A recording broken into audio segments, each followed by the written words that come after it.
All right, so here we have the Ranganda race kit. First thing we have is a portable battery power.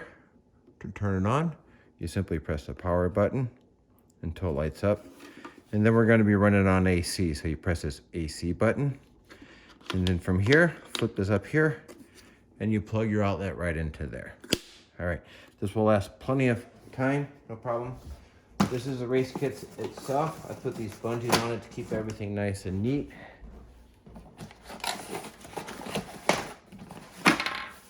And inside we have, first of all, we have our stopwatch and our stopwatch printer. You remember those from another video. So we have that.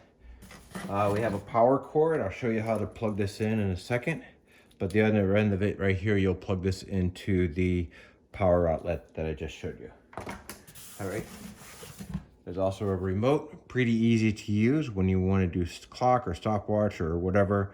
And this got stop, start, enter. I'll show you a little bit more about that later. Next inside here we have a stand. Standard stand that you'll set up. Just pull it out all the way and set it up as you would any other type of tripod. And then we have the timer itself that will screw on. So, all right, let's pause this and we'll continue on.